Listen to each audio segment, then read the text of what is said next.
Happy May the 4th!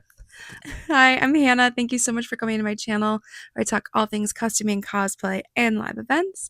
Today I'm going to talk to you about what we did as the 501st Legion for May the 4th in Columbus, Ohio. So this is one of my favorite troops, ever. I think this is the third year we have done this event. We partner with the Columbus Metropolitan Library, and it is a 100% free event for the community. They even turn off the parking meters in the garage that's attached to the library, so it truly is a free event. And we usually see a lot of kids and families, and I think that's the reason it's the most important to me, is because it's providing this immersive experience with characters and scenery and props, all for free for anyone. The library is a great partner.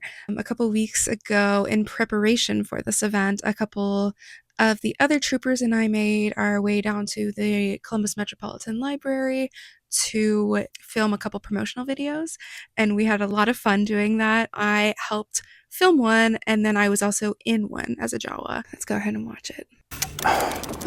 You can't use scrap metal to check out books. It's not how it works. You can just have a library card. Do you want a library card? No,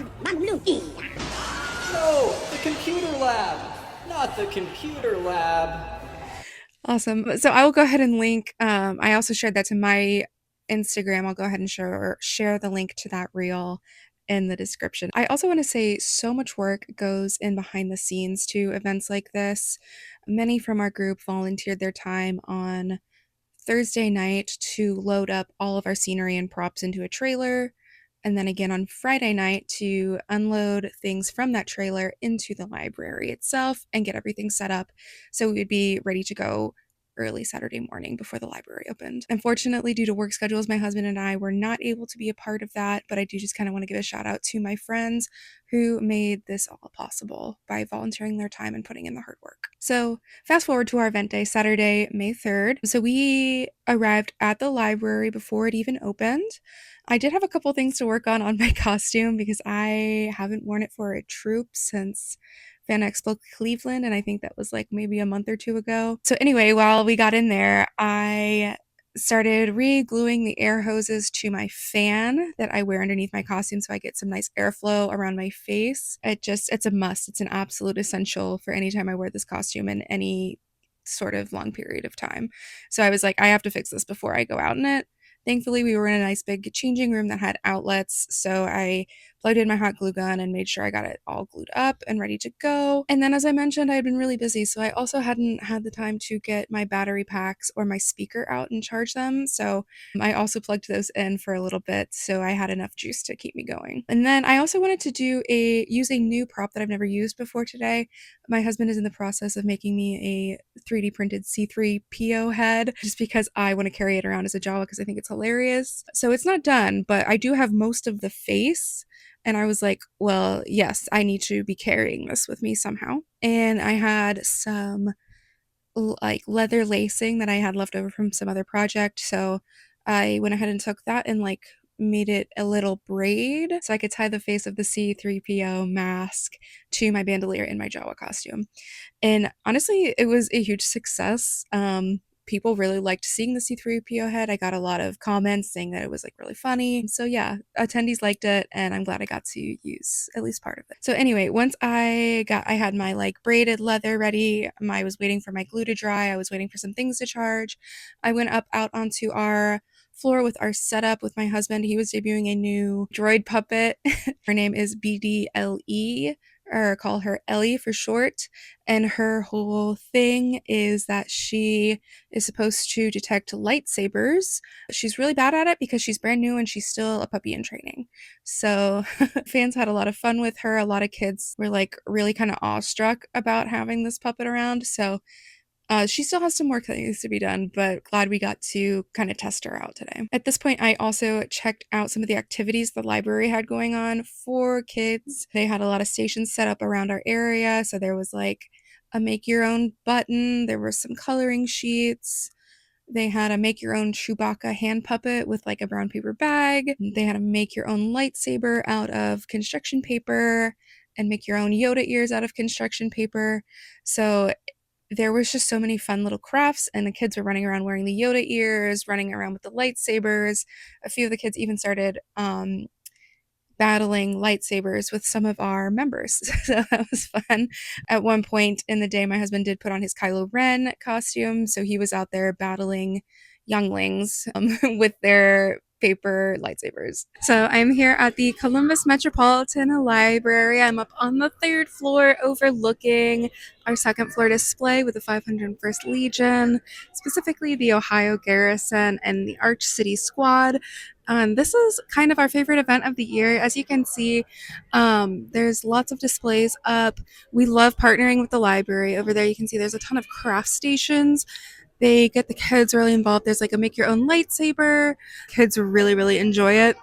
I'm sitting here with my hair up and no makeup on because I'm going to be getting into my Jawa costume soon. Lord Vader has arrived. So, yeah, so many kids were having a fun time, and that just added to my own excitement as well. It's really amazing seeing this community come together for a family friendly, fun event, and just to be a part of why these people are having a good time, why they're smiling, knowing that we are creating these lasting memories for people in our community. It's just really priceless. I do love our other events that we go to, like conventions and stuff, but a lot of those bigger things like that where we bring out all of this stuff, there is always kind of like an admission cost to have people come in and experience that. Here with the library, there is no upfront cost, so literally anyone off the street could walk in and just have a good Star Wars time at the library. So, yeah. After I kind of did a little tour of the space and all that good stuff, I went and got dressed in my costume and I spent some time out on the floor. For this event, I did also bring my Jawa floor cushion, which I made a video a while back. I'll make sure it's linked in here as well. But I made it like an in-universe Jawa cushion made out of like scrap fabric, and that really came in handy. I really enjoyed having that with me. It made sitting on the floor for a long time a lot easier. So pro tip for any of you other Jawas out there, make your own floor cushion because it is worth it. I also brought what I call my Jawa baby. It's basically just a little stuffy that was sold at Target a couple years ago, and I just like to bring it around, and the kids love it. I had a couple kids that were like, "Can I hold your baby?" And I was like, "Yes, you can hold the baby." I also brought my mini Lego sand crawler just to like play around with a little bit, and that was fun. But I was afraid it might walk off.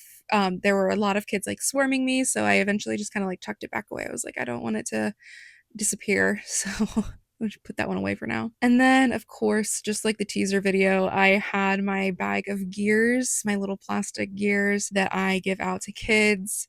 Some kids get super excited about them. I even heard one parent be like, "Oh, we'll just make a little, we can put that on a necklace for you." And I was like, "Oh my gosh, stop. Like, they're going to carry this with them forever." Like, it's wild. But I literally had some children swarming me, and they were like, "Well, can I have more? Can I have more than one?" And I had to be just like holding up a finger in my glove, just being like, just one, just one. When I am in the Jawa costume, I do not speak. I have my little glove that makes Jawa sounds. I personally don't speak when I'm under the Jawa costume just because I feel like it ruins the illusion. Some people do speak under there, but I personally prefer not to, unless I'm like whispering to another member of the group, like, "Hey, I'm going back to the room," or "I just need a minute," or something like that. When I'm interacting with people, I do not speak. I just do the Jawa sounds. And actually, when I first entered the area in my costume, like I got off the elevator, there was immediately someone who was like, "Oh my gosh, we saw your video and we've been looking for you." And I was like, "Oh my gosh, that's so unexpected." But I honestly really loved it. I was like, "Oh my gosh, thank you." And there was a lot of love for Jawas at this event, like more so than I've ever seen at any event I've gone to before. But honestly, I'm really not complaining. I think a part of that is the promotional video we did. I think when I am at events and I'm not like people don't really necessarily know exactly what a Jawa is, they might get a little afraid, specifically younger kids, because they can't see my face in the costume. It can be a little scary for them, I think. But since I was out on that promotional video, I think people got the chance to like see this character, know that it's not scary. And I think that kind of helped overall. I gave so many high fives and fist bumps, and I even got a hug. And then I started a dance party One of my friends has their own R2 unit. Her name is R2E6. We just call her E6. And she plays music, and she was playing some dance music. So I went out there and started a dance party with these kids. I don't think I got it on film, unfortunately, because my husband was getting into his Kylo Ren uniform, so I didn't have anyone recording. But it was a lot of fun, and honestly, it was hands down one of the best experiences I've had yet. So I'm so thankful for the Columbus Metropolitan Library for working with us and helping create this wonderful event and atmosphere. And I'm also super thankful because they take really good care of us every year. This is not expected, but it is we are very thankful for it. They give us bottled water, snacks, and even give us lunch. And again, like we don't require that, we don't ask for that, but they do provide us with that to kind of help us with this long day, and we really really appreciate it. I couldn't be happier with the 501st Legion event. The joy and happiness that was spread from kids, parents, families, and adults, it was all just amazing. And it just really reminds me of why I do this. And that brings me to the end of this video. If you have ever interacted with Star Wars characters at an event like this before, drop your favorite memory in the comments below. I'd love to hear it. And if you enjoyed this video, please like, comment, subscribe, and share the video with a friend. It's really small, but it really, really helps me out with this channel so I can grow my content. Also, a reminder that you can find me on Instagram and TikTok at _Hannah_dreaming. Feel free to follow me over there. And thank you so much for watching, and I hope to see you in the next one. Bye.